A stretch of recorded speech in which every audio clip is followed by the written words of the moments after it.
സൂര്യഗായത്രി ഭക്ഷണമൊക്കെ കഴിച്ചു കഴിഞ്ഞു എന്നാണ് വിചാരിക്കുന്നത്. എങ്ങനെയാണ് ഇനി എത്ര മണിക്കാണ് ചടങ്ങുകൾ തുടങ്ങുക? ഈ ഓഫ് സ്റ്റേജ് മത്സരങ്ങളൊക്കെ തുടങ്ങിയോ?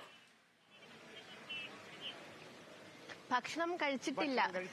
നമ്മള് ചായ കുടിച്ചിങ്ങനെ നിക്കുക. 9 മണിക്ക് എല്ലാരും കൂടെ വന്നിട്ട് ഒരു ചായയിൽ നിൽക്കുക. ബാക്കി ഭക്ഷണമൊക്കെ നമ്മള് ഗ്രാൻഡ് ആയിട്ട് കുറച്ച് നേരം കഴിഞ്ഞിട്ടാവാന്ന് കരുതി. എന്തായാലും ബാക്കി വിശേഷങ്ങളൊക്കെ തന്നെ കാളിദാസൻ പറയും. എന്തായാലും നമ്മൾ ഈ ഒരു പ്രധാന വേദിയിലാണ് നമ്മൾ നിൽക്കുന്നത്. നമ്മുടെ പുറകിലുള്ളതാണ് പ്രധാന വേദി. ഇവിടെയാണ് മോഹിനിയാട്ടം തുടങ്ങുന്നത്. ഈ ഒരു ഉദ്ഘാടനത്തിന് ശേഷം മോഹിനിയാട്ടം ആരംഭിക്കുന്നത് ഇവിടെയാണ്. നിരവധി മത്സരാർത്ഥികളൊക്കെ വന്നു ചേർന്നിരിക്കുന്നു. അതേപോലെ സദസ്സിലേക്ക് നോക്കുമ്പോഴും കൃത്യമായി ക്രമീകരിച്ചിട്ടുണ്ട്. VIP-കൾക്കിരിക്കാനും അതേപോലെ തന്നെ വിശിഷ്ടാതിഥികൾക്കിരിക്കാനും കൃത്യമായി എന്തായാലും ക്രമീകരണമെല്ലാം നടത്തിയിട്ടുണ്ട്. നമുക്കെന്തായാലും എനിക്ക് തോന്നുന്നു നമ്മളെക്കാളും ഈ വേദിയെ കുറിച്ച് ആധികാരികമായിട്ട് പറയാൻ പറ്റുന്ന ആളാണെന്ന് നമുക്ക് തോന്നുന്നു. കൺവീനറാണ്, നമ്മുടെ കൺവീനറാണ്.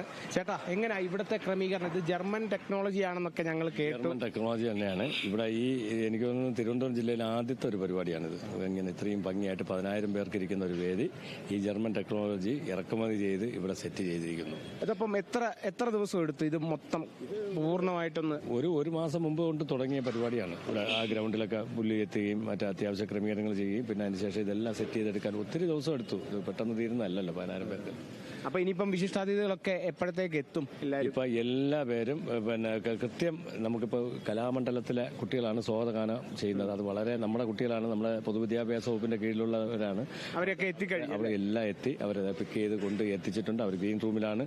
അവസാനവട്ട പ്രാക്ടീസ് വേണ്ട സജ്ജീകരണം. അവസാനം ഇന്നലെ ഇവിടെ സ്റ്റേജിൽ അവരൊന്ന് റിഹേഴ്സൽ 2-3 നാൾ ചെയ്തു. വളരെ ഭംഗിയായിട്ട് നല്ല മിടുക്കരായ പിള്ളേരും അധ്യാപകരും വളരെ ഭംഗിയായിട്ട് സ്വാഗതഗാനത്തിന് വേണ്ടി ചിട്ടയോടുകൂടി അവർ ഡാൻസ് ക്രമീകരിച്ചിട്ടുണ്ട്. വളരെ ഭംഗിയായിട്ട് അവർ ചെയ്തു. അതുപോലെ ഉദ്ഘാടന ചടങ്ങിന് വർണ്ണപ്പൊലിമേകാൻ വേറെ എന്തൊക്കെയാണ്? വർണ്ണപ്പൊലിമയാകാൻ കേരളത്തിന്റെ പ്രിയങ്കരനായ മുഖ്യമന്ത്രി ശ്രീ പിണറായി വിജയൻ അവർകളാണ് ഇതിന്റെ ഉദ്ഘാടനം. അത് തന്നെയാണ് ഞങ്ങൾക്ക് ഏറ്റവും കാരണം അദ്ദേഹത്തിന്റെ ഒരു സാന്നിധ്യവും അദ്ദേഹത്തിന്റെ ഒരു ഉദ്ഘാടനം എന്ന് പറയുന്നത് വളരെ സന്തോഷകരമാണ് എല്ലാവർക്കും. അപ്പോൾ അത് അദ്ദേഹം കൃത്യം 10 മണിക്ക് തന്നെ എത്തിച്ചേരും. 9 മണിക്ക് DG നമ്മുടെ എഡ്യൂക്കേഷൻ ഡയറക്ടർ പിന്നെ പതാക ഉയർത്തും. അത് പതാക സെറ്റ് ചെയ്തിരിക്കുന്ന കണ്ടു വളരെ കലാപരമായ നിലയിൽ തന്നെയാണ്. കലയുടെ ഒരു കലോത്സവത്തിന്റെ എല്ലാത്തിലും കലയുടെ ഒരു അംശമുണ്ട്. ടച്ചുള്ള ഒരു കൊടിമരമാണ്. അദ്ദേഹം കൃത്യം 9 മണിക്ക് തന്നെ ഇന്ന്. അതുപോലെ ചേട്ടാ, നമ്മുടെ ഇപ്പൊ ഫാനൊക്കെ എല്ലായിടത്തും ഇട്ടിട്ടുണ്ട്. ചൂട് പ്രശ്നമല്ല.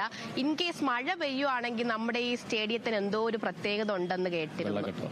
അല്ല, നമ്മുടെ ഈ സൈഡില് മഴ പെയ്യുന്നതിന് വേണ്ടി സൈഡില് ഇത് മൊത്തത്തിൽ മറയ്ക്കാൻ വേണ്ടിയുള്ള ഒരു ടെക്നിക്ക് ഇവിടെ സജ്ജീകരിച്ചിട്ടുണ്ട് എന്നതായിരുന്നു. ഞാൻ വിചാരിച്ചു മഴവെള്ളം ഒഴുകി കയറുമെന്ന്. അത് പ്രശ്നമില്ലല്ലോ. ഒന്നുകൊണ്ടും പ്രശ്നമില്ല. എല്ലാം 100% പെർഫെക്റ്റ് ആയിട്ടുള്ള ഒരു വേദിയാണ് ഇത്. ഇതുവരെ ഉള്ള ഏഷ്യയിലെ ഏറ്റവും വലിയ കലാമാമാങ്കമാണ് ഈ സംസ്ഥാന യൂത്ത് ഫെസ്റ്റിവൽ, ഈ കേരള സ്കൂൾ ഫെസ്റ്റിവൽ. പക്ഷേ ആ ഒരു മാമാങ്കത്തിന്റെ എല്ലാ ചിട്ടവട്ടങ്ങളും എന്ത് വന്നാലും നേരിടാൻ തയ്യാറായിട്ടുള്ള ഒരു ചൂട് മഴയൊന്നും പേടിക്കണ്ട. ഒന്നും പ്രശ്നമില്ല. മത്സരത്തിന് വന്ന കുട്ടികളെ ഇന്നലെ ഞങ്ങൾ റെയിൽവേ സ്റ്റേഷനിൽ ഭയങ്കര വർണ്ണാഭമായ ഒരു സ്വീകരണമാണ് കൊടുത്തത്. ഭയങ്കരമായ ഒരു സ്വീകരണമാണ് കൊടുത്തത്. അത് പിള്ളേർക്ക് വലിയ സന്തോഷം. മറ്റു ജില്ലകളിൽ നിന്ന് വന്നവരെ നമ്മുടെ അനന്തപുരത്തിന്റെ പെരുമാറിലേക്ക് സ്വാഗതം ചെയ്യും. പ്രത്യേകിച്ച് നമ്മുടെ പട്ടണമാണ്. ഈ പട്ടണത്തിലേക്ക് വരുന്നവരെ സ്വാഗതം ചെയ്യുക എന്നുള്ളത് തന്നെ വലിയൊരു കാര്യം. അത് ഇന്നലെ മന്ത്രിയും 2 മന്ത്രിമാർ, GRL മന്ത്രിയും നമ്മുടെ വിദ്യാഭ്യാസ വകുപ്പ് മന്ത്രി ശിവൻകുട്ടി സാറും എല്ലാം രണ്ടുപേരും കൂടെ അത് സ്വാഗതം ചെയ്യുക. ആന്റണി രാജ് സാർ MLA ഉണ്ടായിരുന്നു, വിൻസെന്റ് MLA ഉണ്ടായിരുന്നു, നമ്മുടെ പ്രിയങ്കരിയായ മേയർ ഉണ്ടായിരുന്നു. വളരെ എല്ലാ വിശിഷ്ട വ്യക്തികളുടെ സാന്നിധ്യത്തിൽ ഈ നഗരത്തിലേക്ക് വളരെ നല്ല രീതിയിൽ അവരെ സ്വാഗതം ചെയ്തു. ഇന്ന് രാത്രിയും വെളുക്കുന്നത് വരെ പിള്ളേരുടെ അവിടെ റെയിൽവേ സ്റ്റേഷനിലെല്ലാം ഞങ്ങളുടെ പിന്നെ സംഘാടകരുണ്ടായിരുന്നു. അവരെല്ലാം അവരെ നല്ല രീതിയിൽ സ്വാഗതം ചെയ്ത് എത്തിക്കേണ്ടടുത്ത് എത്തിച്ചു. അക്കോമഡേഷൻ സെന്ററിലേക്ക് കൃത്യമായി എത്തിച്ചു. ഇന്ന് ഇപ്പോഴും ലൈവായിക്കൊണ്ടിരിക്കുന്ന railway station Kochuveli railway station, Thiruvananthapuram central railway station, Thampanoor bus stand, 3 ഞങ്ങൾ കൗണ്ടറുകൾ തുടങ്ങി. ഞങ്ങളുടെ പ്രിയങ്കരായ സംഘാടകരെല്ലാം അവിടെ ഉണ്ട്. സംഘാടകരുടെ ഭാഗത്തു നിന്നുള്ളതൊക്കെ പൂർത്തിയായി കഴിഞ്ഞു. ഇപ്പോൾ മത്സരങ്ങൾ തുടങ്ങിയാൽ മതി. നമ്മുടെ പിന്നെ കൊടിമരം, നമ്മുടെ പതാക ഉയർത്തൽ കഴിഞ്ഞ് മുഖ്യമന്ത്രി തിരിതെളിച്ച് ഉദ്ഘാടനവും മറ്റ് ഇത് കഴിഞ്ഞാലുടൻ നമ്മുടെ കലാമണ്ഡലത്തിൽ ഡാൻസ് കഴിഞ്ഞാലുടൻ നമ്മൾ പിന്നെ അങ്ങോട്ട് മാമാങ്കത്തിന്റെ ആരംഭമായി. നമ്മുടെ വെള്ളാർമല സ്കൂളിൽ നിന്ന് കുട്ടികളുടെ ഒരു ഉദ്ഘാടന ചടങ്ങിന് തന്നെ അല്ല, അത് ഈ പിന്നെ അധ്യക്ഷ പ്രസംഗമൊക്കെ ഉദ്ഘാടനവും കഴിഞ്ഞതിന് ശേഷം ഈ വേദിയിൽ ഇറങ്ങിയത് അവിടെ നിന്നുള്ള അതൊരു ചേട്ടന്റെ വാക്കുകളിൽ നിന്ന് തന്നെ നമുക്ക് ആവേശം മനസ്സിലാവുന്നുണ്ട്. അനന്തപുരി നടക്കുന്ന ആ ഒരു നമ്മുടെ ഒരു ഇതല്ലേ നമ്മുടെ പറഞ്ഞപ്പോ തന്നെ ഓ രോമാഞ്ചം ഞാൻ തിരുവനന്തപുരത്താരെ പിന്നല്ല തൊട്ടടുത്ത താമസക്കാരനാണ്. ഇത് തിരുവനന്തപുരത്ത് ഏരിയ, ഞാൻ കോഴിക്കോട്ടുകായിരുന്നു. അപ്പൊ നമ്മളെ സ്വീകരിച്ചതാ. വ്യത്യാസം എന്ന് പറയുന്നത് സാധാരണ ഈ നമ്മുടെ തിരുവനന്തപുരത്തിന്റെ മണ്ണിൽ ഒരുപാട് പരിപാടികൾ നടക്കുന്നുണ്ട്. ആൾക്കാർക്ക് അത്ര ഒരു എല്ലാം പരിപാടി വരും. പക്ഷെ ഇവിടെ നാട്ടിലൊക്കെ പക്ഷെ നമ്മളങ്ങനെ ഒരു പരിപാടിയും ഞാൻ എന്റെ അനുഭവം, ഞാൻ ഇവിടെ കലോത്സവം വന്നപ്പോൾ നമുക്കിവിടെ കാഴ്ചക്കാരായിട്ട് നാട്ടിൽ എന്തോ ഓരോ പരിപാടി ഇപ്പൊ കനകുന്നിലും നിശാഗന്ധിയിലും ടാഗോർ തിയേറ്റർ എല്ലാ പരിപാടികളും ഉള്ളതുകൊണ്ട് അവർക്ക് പരിപാടി എന്ന് പറഞ്ഞാൽ വലിയൊരു പുതുമ തോന്നുന്നില്ല. പക്ഷേ മറ്റു ജില്ലകളിൽ പ്രത്യേകിച്ച് കോഴിക്കോട് നടന്നപ്പോൾ ആ ജനത്തിന്റെ ഒരു ഒഴുക്ക് കാണുന്നത് എല്ലാം അവിടുത്തെ തിരുവനന്തപുരത്ത് നമ്മൾ കാണാൻ കിടക്കുന്നതേ ഉള്ളൂ. കിടക്കുന്നില്ല, അതുപോലെ മനസ്സായി വരുന്നു ഇപ്പൊ തിരുവനന്തപുരം. അതാണ് എന്നിലൂടെ നിങ്ങൾക്ക് ഇപ്പൊ കാണാൻ കഴിയുന്നത്. എന്തായാലും അതേപോലെ നമുക്ക് ഈ ക്രമീകരണങ്ങളുടെ കാര്യങ്ങൾ പറയുമ്പോൾ എല്ലാ ജില്ലകളിൽ നിന്നും കുട്ടികൾ എത്തുവാണ്. അവർക്കൊക്കെ കൃത്യമായ താമസ സൗകര്യം ഒരുക്കുക ഒക്കെ ഉണ്ട്. 100% അതിനുള്ള അധ്യാപകരും ബസ് സ്റ്റാൻഡിൽ വന്ന് ഇറങ്ങിയ റിസപ്ഷൻ കമ്മിറ്റിക്കാർ വളരെ വളരെ നല്ല രീതിയിൽ അവർക്ക് മധുരങ്ങൾ കൊടുത്തും ഷോളിട്ടും പൂക്കൾ കൊടുത്തും സ്വീകരിച്ച് നേരെ കൊണ്ടുപോകുന്ന അവർക്ക് വേണ്ടി കാത്തിരുന്ന ബസ് അവിടെ അപ്പോഴും ഓക്കെയാണ്. ബസ്സിലോട്ട് അവർ ആനയിച്ച് കയറ്റി കഴിഞ്ഞാൽ ട്രാൻസ്പോർട്ട് കമ്മിറ്റിക്കാർ അവർ നേരെ കൊണ്ടുവന്ന് അവർക്ക് അനുവദിച്ചിട്ടുള്ള അക്കോമഡേഷൻ സെന്ററിൽ എത്തിക്കുന്നു. അവിടെ ചെല്ലുമ്പോൾ അവിടുത്തെ സംഘാടകർ അവരെ സ്വീകരിച്ച് അവർക്ക് ആവശ്യമായ മുറികളും മറ്റ് ക്രമീകരണങ്ങളും നൽകി അവരെ സംരക്ഷിക്കുന്നു.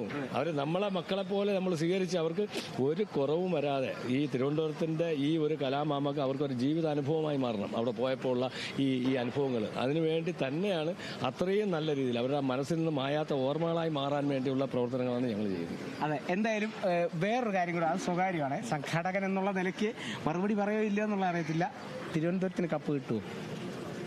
അത് നമ്മുടെ നേരത്തെ കോഴിക്കോടിനെ സപ്പോർട്ട് ചെയ്തു ആയിരുന്നെങ്കിൽ ഇത് ഞങ്ങളുടെ ഒരു മനസ്സിന്റെ ഉള്ളിന്റെ ഒരു ആഗ്രഹമാണ്. പക്ഷെ ഈ വേദിയിൽ അത് പറയാൻ പറ്റില്ല. എല്ലാം നമ്മുടെ മക്കളായിട്ട് കാണണം.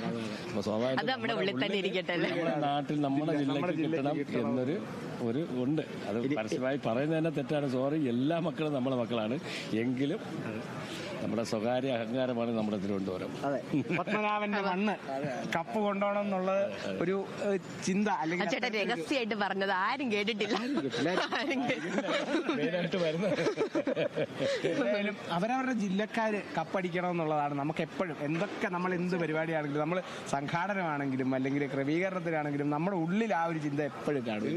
തീർച്ചയായിട്ടും നമ്മളെ നാടെന്ന് പറയുന്നത് നമ്മുടെ പെറ്റമ്മയും പിറന്ന നാടും എന്നുള്ളതുപോലെ തന്നെ നമ്മളെ ആ ഒരു ചിന്ത അത് എല്ലാവർക്കും ഉണ്ട്. കോഴിക്കോട് പറഞ്ഞപ്പോ ആശാനും തുള്ളിച്ചാടി. എന്റെ ഉള്ളിലും ആവേശം ഇങ്ങനെ നിൽക്കുന്നുണ്ട്. പക്ഷെ നമുക്ക് ചേട്ടൻ പറഞ്ഞതുപോലെ എല്ലാരും നമുക്ക് ഒരുപോലെയാണ്. അവരുടെ എല്ലാവരുടെയും കലാപ്രകടനങ്ങൾ കാണേണ്ടതായിട്ടുണ്ട്. പറഞ്ഞെങ്കിലും മക്കള് നമ്മുടെ പിള്ളേരാണ്. അവർ ആരാണോ മിടുക്കർ അവർ തന്നെ കൊണ്ടുപോകണം. അതിപ്പോ ഇവിടുത്തെ തിരുവനന്തപുരം ജില്ല അല്ല വേറെ ജില്ലയായിരുന്നാലും പ്രകടനത്തിന് വെച്ച് വിധി എഴുതുന്നതാണ്. ഞാനിപ്പോ പറഞ്ഞെങ്കിലും ഇതൊന്നും അല്ല കാര്യം. എല്ലാവരും തുല്യരാണ്. അവർക്ക് അവരുടെ പ്രകടനത്തിനനുസരിച്ച് നല്ല മെച്ചപ്പെട്ട ജഡ്ജസാണുള്ളത്, ഇതിൻ്റെ എക്സ്പെർട്ടായിട്ടുള്ളത്. അവർ കാര്യങ്ങൾ കണ്ടെത്തി ചെയ്യും. എന്തായാലും എല്ലാം റെഡി ആയിരിക്കുന്നു. ഇനിയും സാലിച്ചേട്ടൻ ഇവിടെ തന്നെ ഉണ്ട്. നമ്മൾ ഇനിയും വരും. തീർച്ചയായിട്ടും പറയാനുണ്ട്. അങ്ങനെയാണ് ഇവിടുത്തെ കാര്യങ്ങൾ, ക്രമീകരണങ്ങളൊക്കെ വളരെ